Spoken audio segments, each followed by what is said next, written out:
Hi hello, আমি বিধানশীল। আর আমার সাথে আছে ক্যামেরাম্যান গৌরব চক্রবর্তী। আজকে অনেকদিন পরে একটু সুযোগ পেলাম, আজকে ছুটির দিন। আমাদের ঠিক কাছে লোকেশন একটা খুব ভালো টি গার্ডেন রয়েছে, অটল টি স্টেট। তার কিছু লোকেশন আজকে আপনাদেরকে তুলে ধরবো। দেখুন আজকের যে ওয়েদার, ঠিক মানে গতকাল থেকেই ছিল হালকা শিশির পড়ছে, একদম বৃষ্টির মতো গুড়ি গুড়ি বৃষ্টি হচ্ছে। আর চারদিকে যেহেতু এই সিজনটাতে বিশেষ করে চা গাছের যেটা কাটিং সেকশন চলে, তারপরে যে কচি পাতা বের হবে তার জন্য একটু জলের প্রয়োজন হয়, সেই জল দেওয়ার বিষয় এখানে কিন্তু চলছে। এবং খুব সুন্দরভাবে এখানে ফোয়ারা লাগানো আছে, এই ফোয়ারার মাধ্যমে দূর দূর প্রান্তে জলের যে চাহিদা সেটা কিন্তু পৌঁছে দিতে পারছে। আমি বলবো আপনার ক্যামেরাম্যানকে সামনে দেখাতে।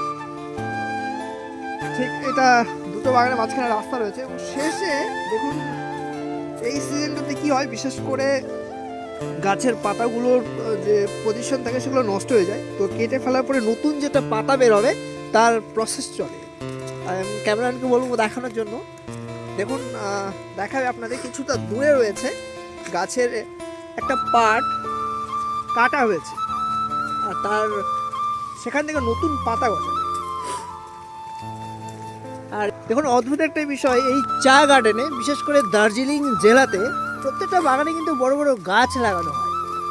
সেই গাছগুলো বিশেষ করে ছায়া প্রদানকারী গাছ। আর প্রশ্ন অনেকের মনে আসতে পারে যে গাছ লাগানোর কি উদ্দেশ্য আছে। না, এর একটা অবশ্যই উদ্দেশ্য আছে। এই গাছগুলো যেহেতু আমাদের কান্ট্রিটা হচ্ছে মানে গ্রীষ্ম প্রধান দেশে পড়ে, তো এখানে প্রচুর সূর্যের যে রেগুলো আসে, টেম্পারেচার বেশি থাকে, যার জন্য পাতাগুলো কিন্তু নষ্ট হয়ে যেতে পারে। সেখান থেকে চা যে উৎপাদন সেটা কিন্তু ভালো হবে না। চা উৎপাদন যদি ভালো হয় তার জন্যই কিন্তু এই ছায়া প্রদানকারী গাছগুলো লাগানো হয়।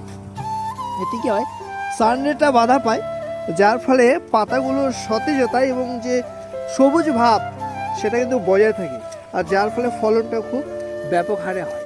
এই জন্য এই গাছগুলো আমাদের ক্যামেরাম্যান আপনাদেরকে দেখাবে যে একটা নির্দিষ্ট ডিস্টেন্সে কিন্তু পুরো এরিয়া জুড়ে বিভিন্ন ধরনের ছায়া প্রদানকারী গাছগুলো রয়েছে এবং একটা সুন্দর একটা দৃশ্য কিন্তু তৈরি হয়। দেখুন কি দারুণ দৃশ্য।